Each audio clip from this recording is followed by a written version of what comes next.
Hi everyone, my name is Phil and welcome to Phil Does 3D. I'm a multimedia and 3D artist and I stream on Twitch weekdays from 5 PM Pacific time in the US, 12 PM in Australia and 1 AM in the UK. I hope you guys had a good weekend. Great to see you, Sniper Echo. Hi. Hope you had a good weekend as well.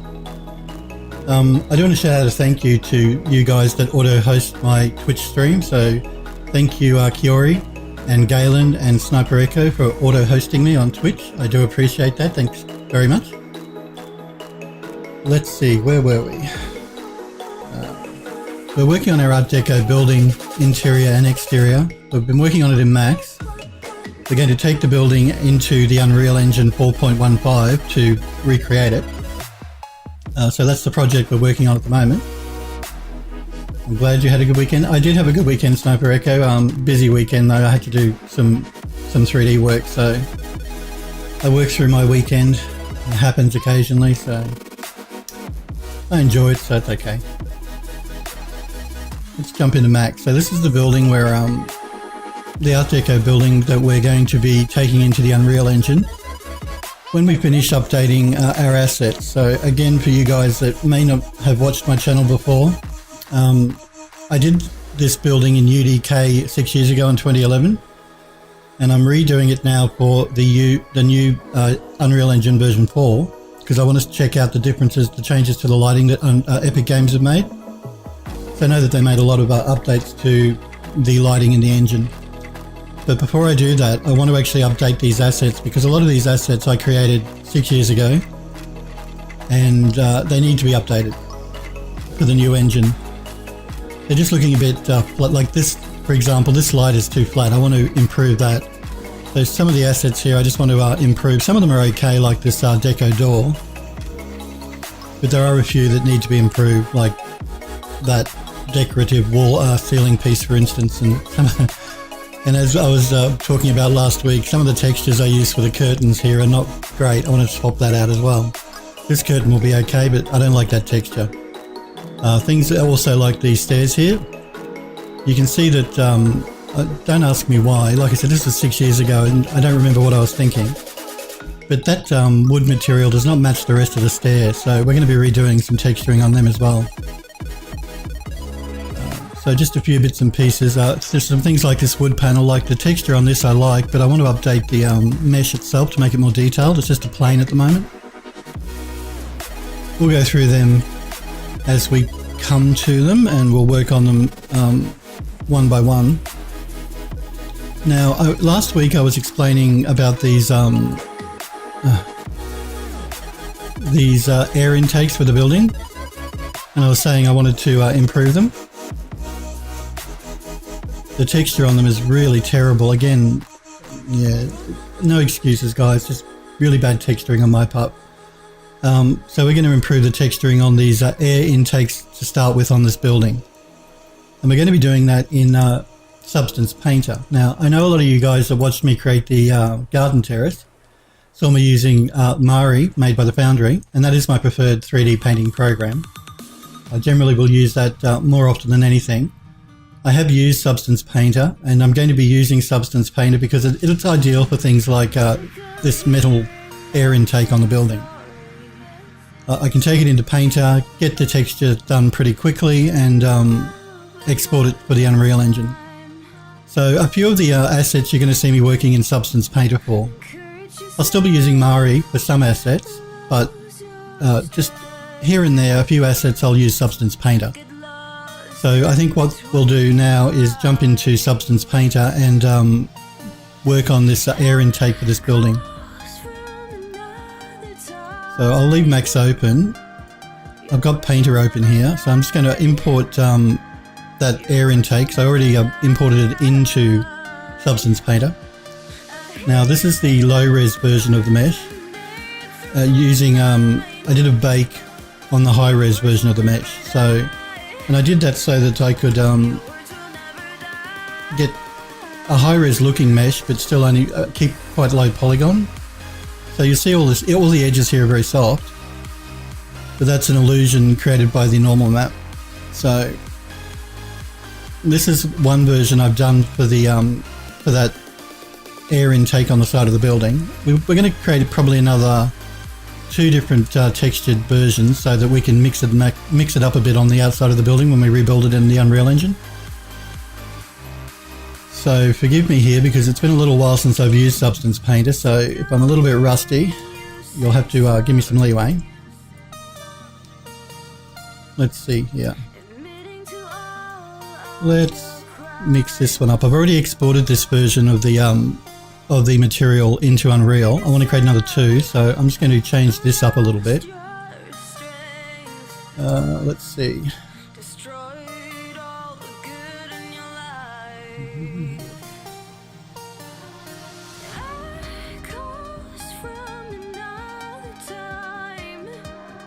Again, guys, like I said, it's been a little while since I've used this program, so if I'm a bit rusty, you'll have to forgive me.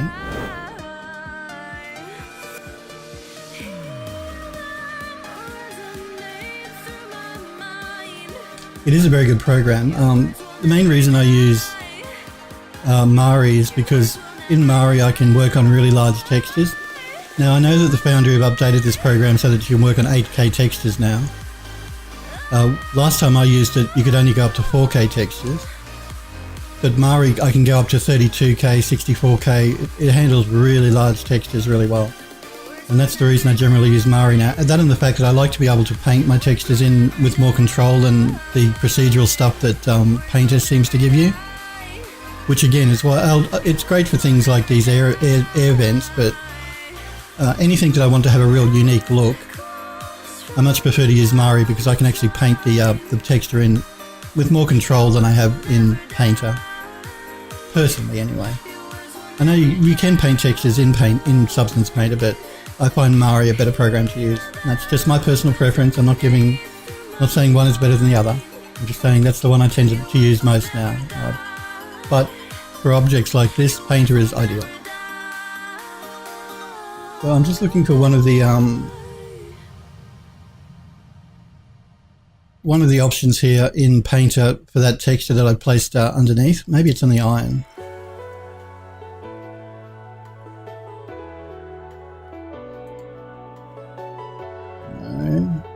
No. I did move my GUI around, so maybe I've moved it somewhere. I think it is actually in this red paint. Now these are PBR materials, so they're physically based materials.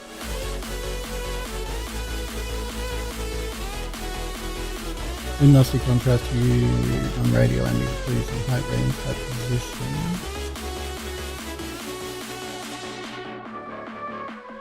Let's have a look at this one.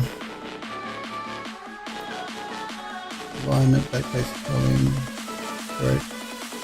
All right, let's leave that for the moment and look at some of this wearing that's happening on the edge of the model itself, where the paint is chipped off from the very edge of the air intake. Let's have a look at that. So I want to go into my alpha map here, into my brushes.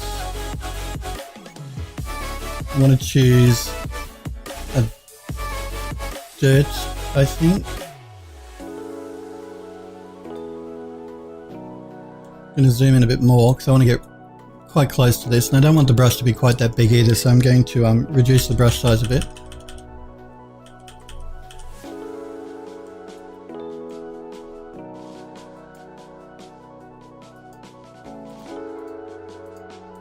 I'm just going to start painting out some of that, some of the paint from the top of it to expose the metal underneath.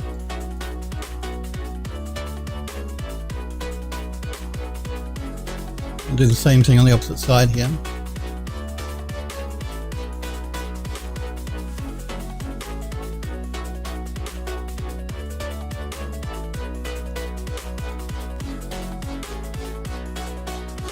Now I'm using my mouse here, but you can use a Wacom tablet, and the Wacom will give you more control.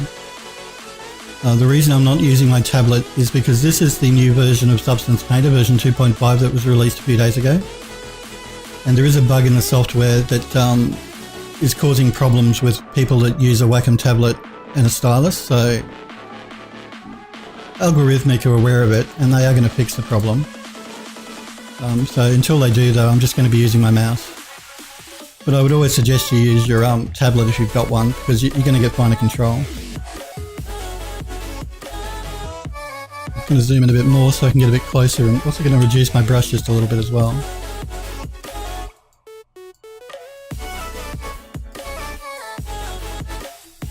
Again, I'm going to miss a couple of spots just to make it look a bit more natural.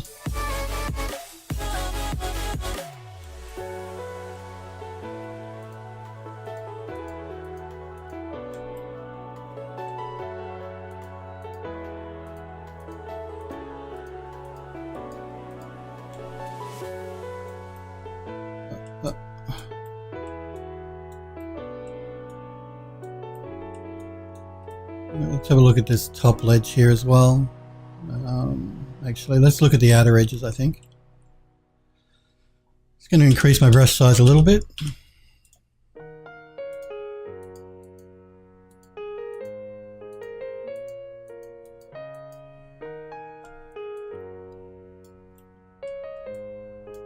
And look at this edge over here.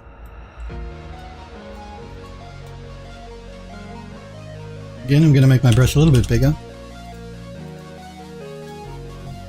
And I'm not trying to run all the way along that edge, I'm just trying to break it up a bit more, reduce my brush a bit.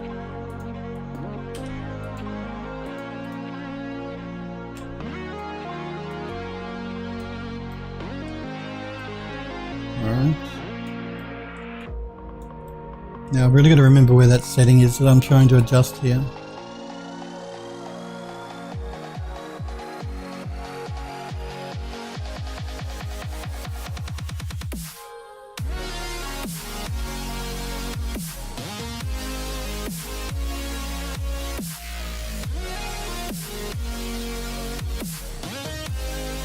I also want to make sure I turn my normal map on so we have some depth information happening on that underlying texture. You can see it through there.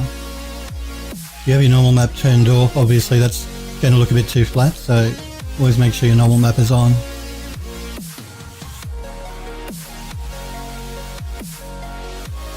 Now remember guys, if you do have any questions, please feel free to pop into chat and ask me. I'm happy to help if I can. I don't know the answer to everything, but I've been in 3D for over 10 years, so if there is a problem you're having with your 3D software, please feel free to pop in and ask me. If I can help, I'm quite happy to. Have a look at this rust value here.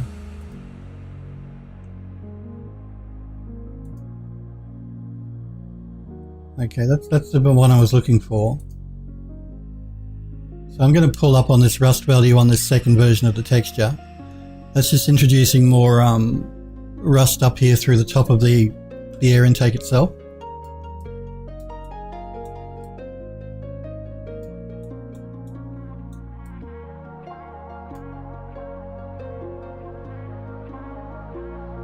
I'm going to pull back on the normal intensity a little bit. I just think it's a little bit too high.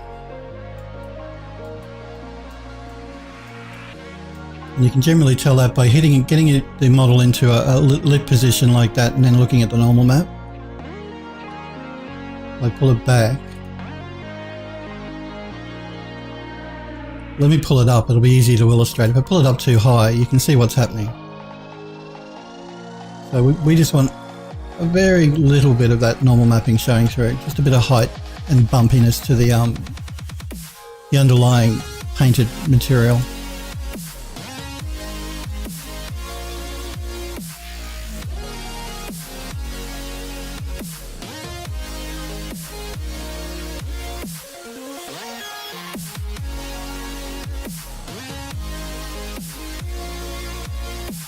Let's see here. Let's add a bit more rust, I think. So, let's add some rust to this back section. Now again, let me, if I can angle my model here. That flat section there is the section that sits against the wall, so this opening points down. So I think some rust happening in here would look quite good as well.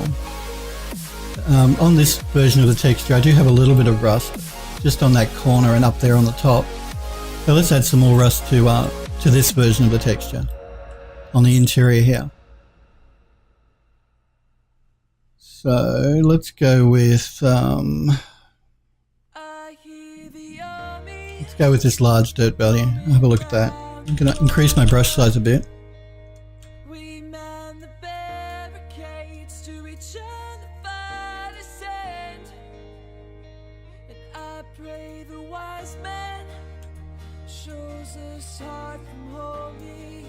Why are you not showing up?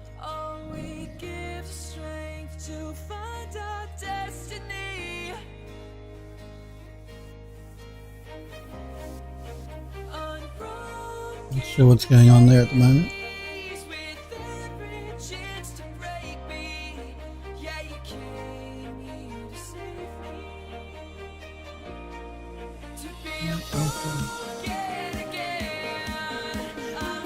Or maybe because I need to be in an alpha.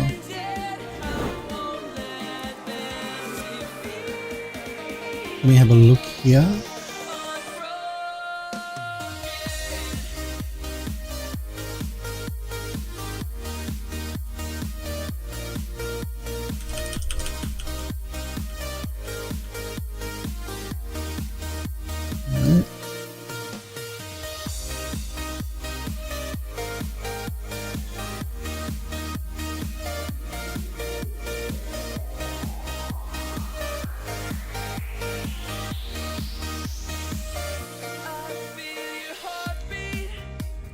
Why won't you let me paint?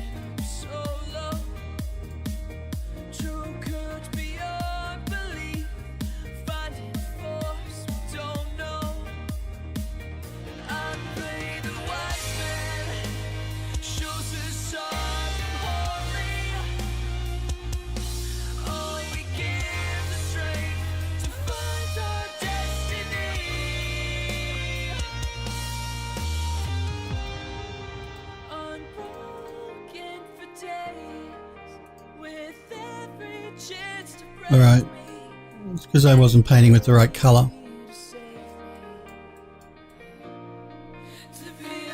I'm going to spread that rust over to both sides of the edge there.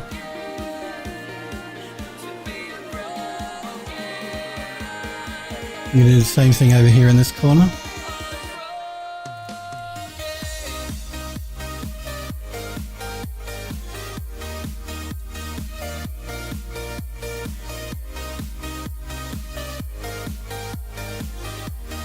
And let's throw some rust, although chances are you're probably never going to see it, but if you're down in the model and looking up, you may. So let's put some rust up in here as well,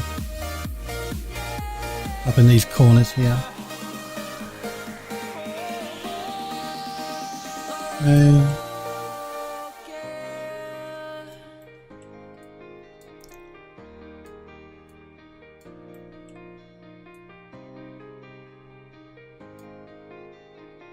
Let me throw some rust just along the edge up here as well.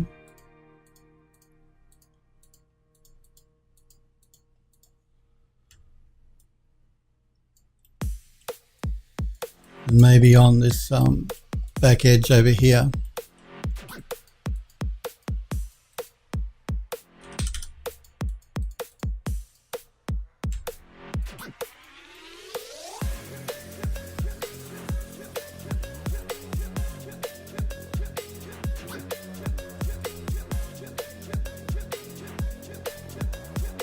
Alright, let's call that texture 2 because this one's a little different from the one we did before. There's a lot more wearing on the edges of this texture than the first version. So let's export this one as well. So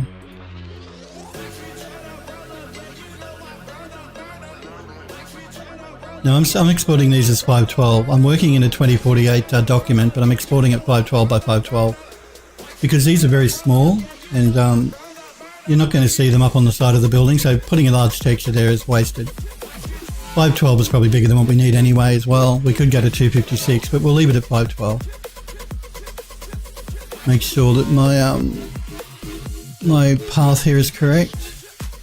UE4 projects, models, Deco building, exports, painter.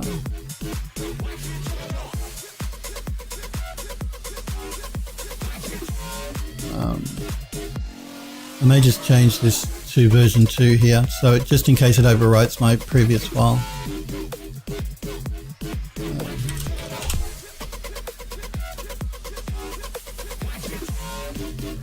I'm going to export my textures. Now I just do want to point out here, I do have an ambient occlusion and a curvature map as well as my normal map applied to this, and I did that by baking my ambient occlusion and my curvature map in Substance Painter by using my high res and low res mesh. So yeah, just want to point that out, that I am using a curvature and an ambient occlusion as well, and I will be using them when I set up the textures in the Unreal Engine. Alright, let's go back to the base color here. Again, let's look at our rust value. Let's make this one really rusty. We'll make it really rusty. Yeah, well, we did a really clean version. We did an intermediate version. Let's do a really rusty version. Why am I using the curvature? I'm not actually using it for what I'm doing here, but the curvature map can be really good to do automatic edge edging for you. I'm painting my worn edges in by hand, but if you have a curvature map, you can use that in a generator to actually get it to do that automatically. And it's no big deal to create it, because when you create the normal map, it's just an extra tick box you put on for ambient occlusion and curvature. So while it's not necessary for this model, it doesn't hurt to have it anyway, just in case. Sometimes it can be useful to blend using a curvature map in the Unreal Engine in the material. So yeah, not necessary for this model, but no big deal to create it, because it creates it automatically when it makes the normal map for me. That's the reason why. Just create it to have it, just in case you need it. And again, it is really useful if you do want to use a generator in Painter here to have the edges worn for you automatically, as opposed to doing it by hand like I am. I still like doing things by hand, even though Painter is made to use generators and do stuff like this automatically for you. Because I come from more of a Mari background where I paint a lot of stuff by hand anyway, I always prefer to do things like this by hand, because I just think it gives you a better look, a less generated look, if that's the word I'm looking for, if you know what I mean. I find with a lot of the models created, a lot of the textures I should say, created in Substance Painter, they can tend to start coming out all looking the same. And that's just through no fault of the program or the artist. That's just the way that the software works. It uses physically based materials, so a red car paint is going to look like red car paint regardless of what the model is, or who's using it or making it. And generators are all going to generate the same type of weathering and wearing based on a curvature map automatically through using the generator. It's procedurally generated. So yeah, I just find that a lot of the models that are textured using Substance Painter can come out starting to look a bit the same, regardless of who the artist is or what the model is, or it can all look a bit samey, which is why I prefer to paint things by hand, because painting them by hand just gives them more of a natural, unique look, So by all means, I'm not saying don't use curvature maps to do your edging, because that's what it's there for. The generators in Substance Painter are very good, but I just find if you do it by hand, you'll get more of a unique look out of it as opposed to using the generator. Sniper Echo says, yeah, I have to agree with you there. I noticed a lot more of the objects look the same in games. Yeah, I've noticed that too. Again, that's through no fault of the artist or fault of the program. It's just a side effect of using a physically based painting program like Painter or Substance Designer even. They all tend to look a bit the same after a while, because all the designers are using the same physically based material, and they're all using curvature map to do their edge wearing, so it all starts to look the same, regardless of what game it is or who the artist was. But you'll find even using things like Painter here and using physically based materials, if you try and avoid using the generators too much to do your edge wearing or whatever and do it by hand, you'll get a more of a unique look, and yeah, that'll help a lot anyway. And again, that's one of the reasons why I still prefer to jump into Mari to do my texturing, because it's all hand painted, so it all looks unique. You're not going to find another artist painting it the same way you do. Whereas in this program, you're more likely to notice things looking the same. So where were we? Okay, we've got our rust pulled right up on this one because, like I said, we did a relatively clean one, an intermediate one. Now we're going to do a really rusty one. So I'll pull the rust value right up.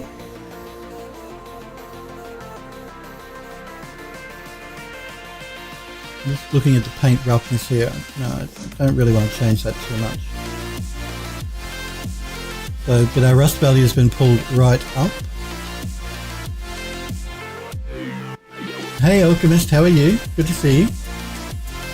You'll notice we're working in Substance Painter at the moment, just for these air vents for the side of the buildings, that they're metal and Substance Painter will do the job quite well. As opposed to me jumping into Mari and doing it there.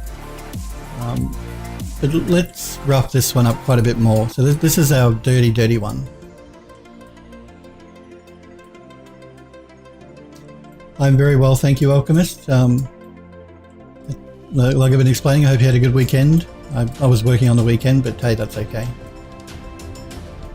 Always 3D stuff to do. I'm going to jump back into my alpha here. Jump back to my...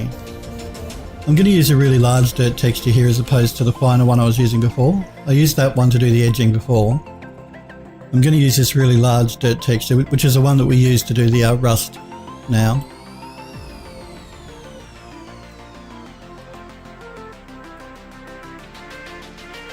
Oh, I'm in the wrong alpha. That's the one we want. What is this? This is these little air intakes on the side of our Art Deco building.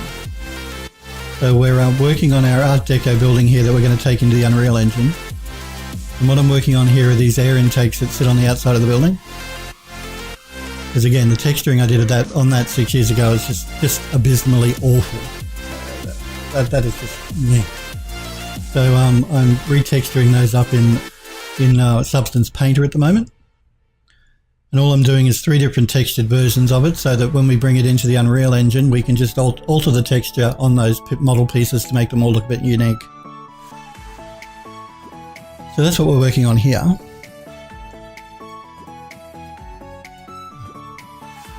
Come on.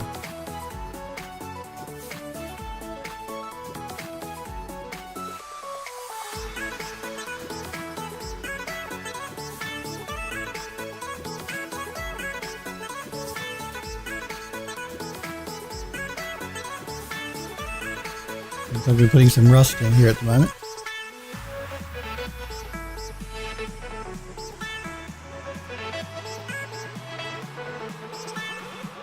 I'm just rusting up those edges a bit more on this version.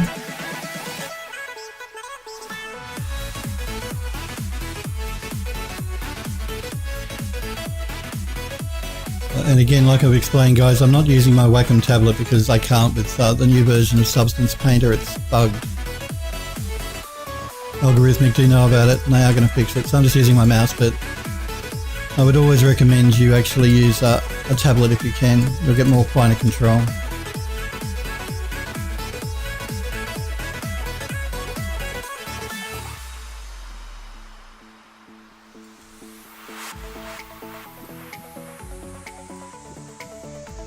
Let's throw up more rust through here.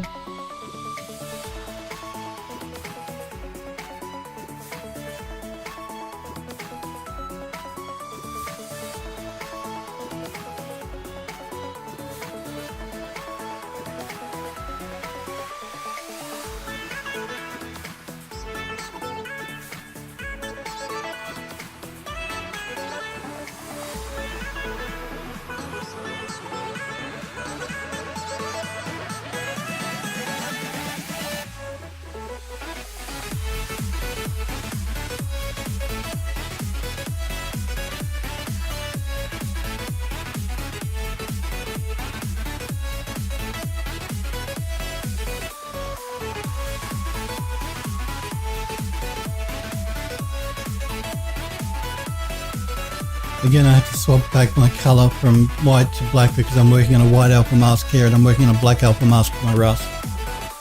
So in order for me to take the paint away, I have to switch to a black because I'm working with white. And I'm really going to really knock this one around a bit more. I've removed a lot more of the paint than I did from the other two versions, because we're going to make this one our really rusty old one.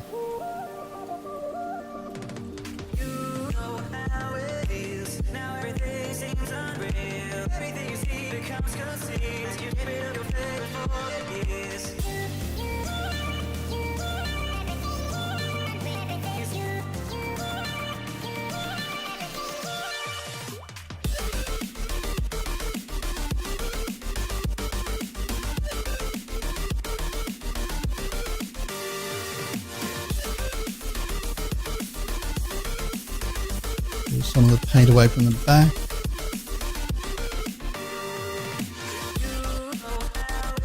Going through here. Pull some of the paint away from the sides.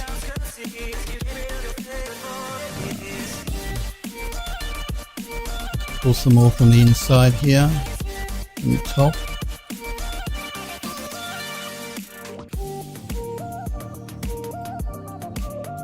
Maybe through the front, just through here. Maybe that back edge a little bit as well. Same through here, but at the top. And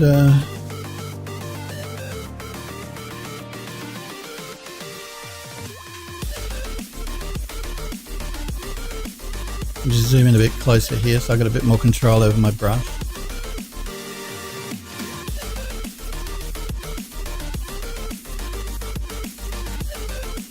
We don't want to go too nuts here, but we just want a noticeably very different texture to the other two. That should be good for what we want.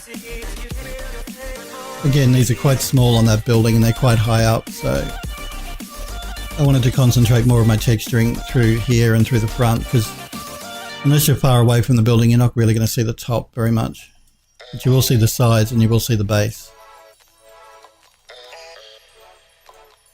I may just pull out some through here as well.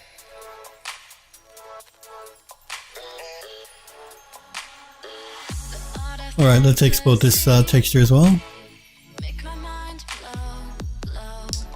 Again, I'm just going to make this V3 for version 3 in a different folder.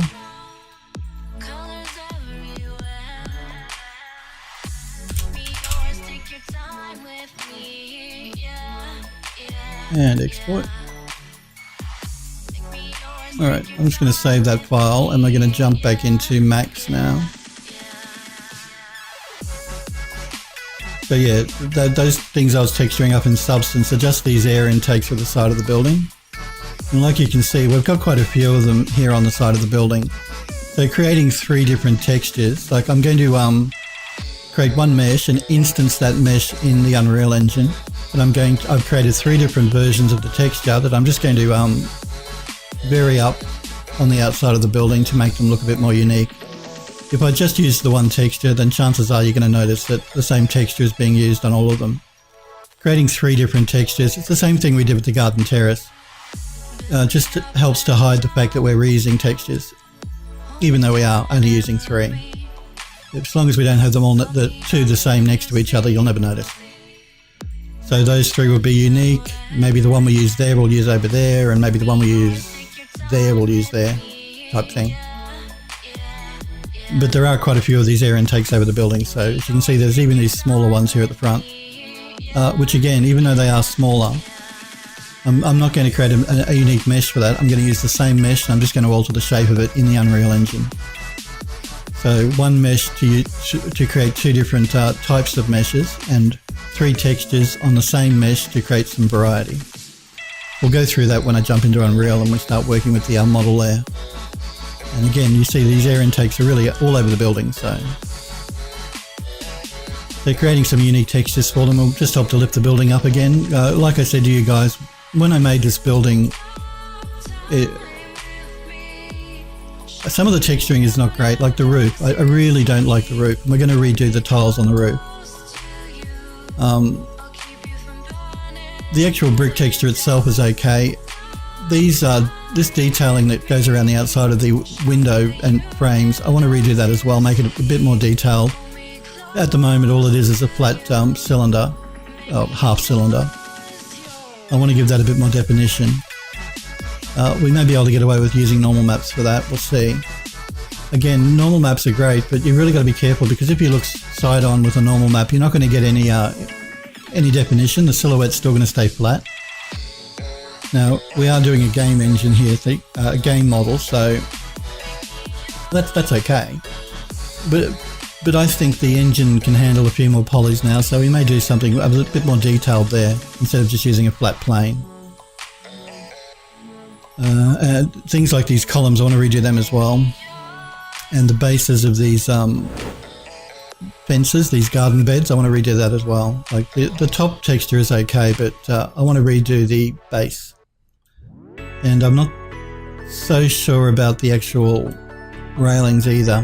The texture I used for them is okay, but yeah, we may redo those as well. And I also want to remove this ivy. I don't like the look of the ivy. I do want ivy there, but I want to regrow it, because there are a couple of spots here where there are no vines attaching the leaves. They're just floating in space, and that will look really weird. So we'll remove this ivy and regrow it. I may use a different texture map for the leaf as well, I think. But that's our vents done, so let's move on to something else. And just to show you guys, I did actually import the first version into the Unreal Engine. It's this one here.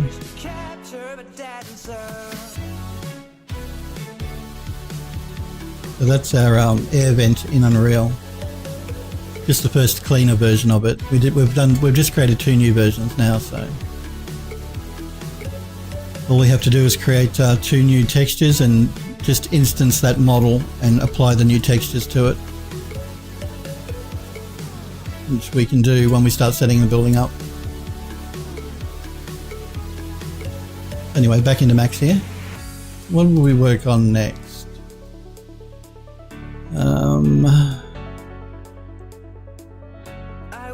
Let's have a look at this lamp, I think.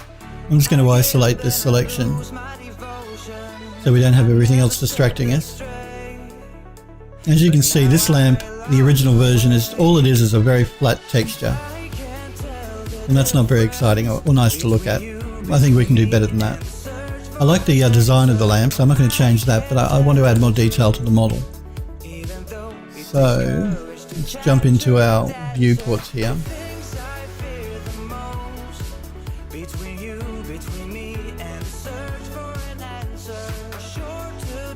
Let's jump into the front viewport, I think it'd probably be easier. Alright, let me see. I'm going to go into my shapes here in Max and use a line. And I'm going to concentrate on bits at a time, so we'll start with this bit up here. Now, I'm just going to close that off. You notice that we can't see what's going on. That's because the model is in front of our line. So what I'm going to do is move the model back. Let's go to my 3D viewport so I can get a bit of view of what's going on. And that's like the 0 position in Max, but the model here is obviously too far forward. So I'm just going to pull it back. Just until the model is actually behind that 0 point in Max, so that when I'm drawing I can see what I'm doing. I'll jump into my top viewport here and just move that up a bit. That should be good. It doesn't have to be right on it, just near it. Back into our front viewport. Then delete that line we made and jump back into my front here. Back to the line command. Zoom in a bit. Now you see I can see the line that I'm drawing. It'll just make your life much easier.